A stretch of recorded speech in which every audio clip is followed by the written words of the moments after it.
Hello friends, today we are going to see first problem on the topic friction. So let us begin. The question says a body of weight 300 Newton is kept on a rough horizontal plane and a force P is applied to just move the body horizontally as shown. Okay, it is shown in this figure. Find the magnitude of force P required if coefficient of static friction is 0.4. Okay, so let us see the diagram. Now in the question it is said that there is a block of weight 300 Newton. Okay, and now this block is kept on a horizontal surface. Okay, now this block is pulled in this direction, which is in the direction 30 degree to the x-axis, and it is pulled by a force P. Okay, we do not know the magnitude of force P. Okay, further it is given that the coefficient of static friction is 0.4. Okay, so now what do you mean by coefficient of static friction? Now if you have seen my previous video on the basics of friction, you know that coefficient of friction is nothing but mu. Okay, so the value of mu is given, it is 0.4. Okay, and now what is asked? Find the magnitude of force P. Now you have to calculate the magnitude of force P such that this block just moves the body. Okay, such that this force just moves the body. So we need to calculate the force which is required for 30 Newton weight block to just move on this surface whose coefficient of friction is 0.4. Okay, so you have to calculate the value of P. This is what is the asked in the question. Okay, now to begin any problem on friction, first you have to construct free body diagram. Okay, for every problem on friction, first you have to draw this FBD. Okay, now let us see how to draw FBD. Now there is this horizontal surface. Okay, it is given in this numerical.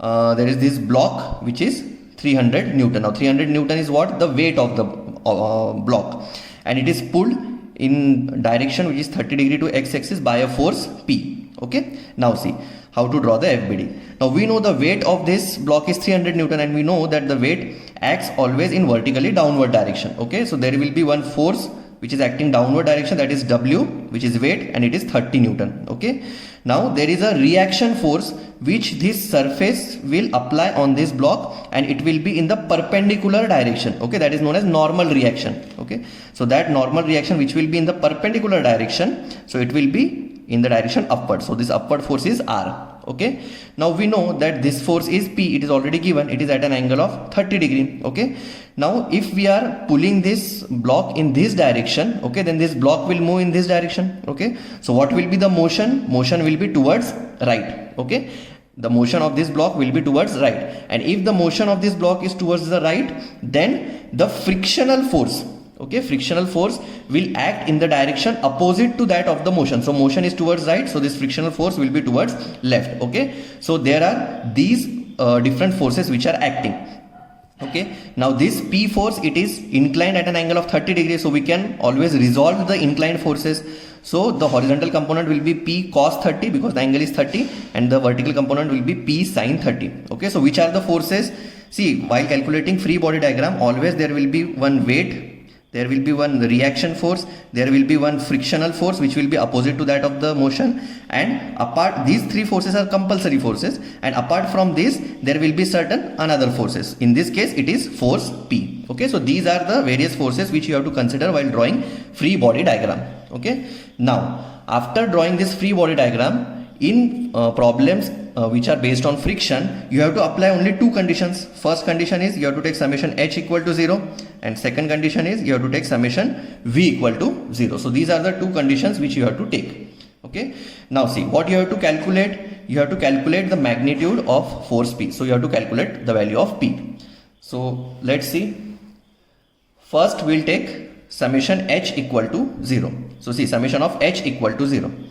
Now summation H will include all the horizontal forces. Now which are the horizontal forces? This force is horizontal force, and this force is horizontal force. Okay, so it is going towards right, so it will be plus P cos 30, and it is going towards left, so it will be minus F is equal to 0. Okay, So taking f on the right side, p cos 30 is equal to plus f, and we know what is the formula for f. F is mu r. We have seen in previous video. So f is equal to mu r. Okay, what is mu? Mu is coefficient of friction. It is already given in the numerical. It is 0.4. So it will become 0.4 r. Okay, so from this equation we can calculate the value of r. R will become r equal to p cos 30 upon 0.4. Okay, p cos 30 upon 0.4. Now we do not know the value of p. Okay, so we cannot calculate the value of r. So this is our equation 1. Now let us see what happens if we apply the second condition. Okay, now summation v equal to 0. Now summation v equal to 0 will include all the vertical forces. Which are the vertical forces? There is this r which is going upward positive, this p sin 30 going upward positive, and this weight which is going downward, it will be negative. So what will become summation v equal to 0? It will be p sin 30 plus r minus w equal to 0. Now simplifying this equation, we will get p sin 30 plus, now what is the value of r? R is p cos 30 upon 0.4. So we can substitute this value here. Okay, it will become p cos 30 upon 0.4 minus w. Now what is the w? The weight, which is 300 Newton. So it will be minus 300 equal to 0. Okay, again simplifying it. So it will become sin 30 is 0.5 p plus solving cos 30 upon 0.4, it will become 2.165 p is equal to taking 300 towards right side. So plus 300.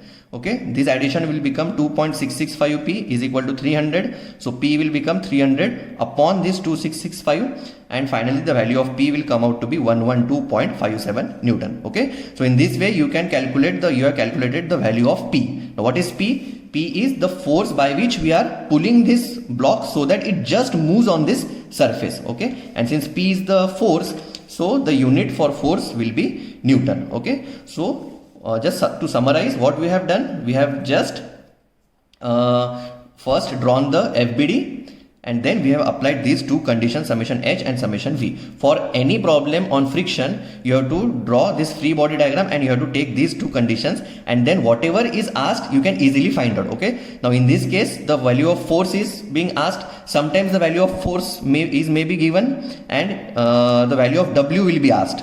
Okay, sometimes p and w is given, value of f will be asked. Sometimes f, p, w will be given, value of mu will be asked. So in this way there are the variations in the problems based on friction. Okay, so I hope you have understood. Just try to focus more on drawing FBD diagram. Okay, this is very important. If you construct this diagram properly and then applying these two conditions are very easy. Okay, so give more focus on drawing free body diagram. Thank you.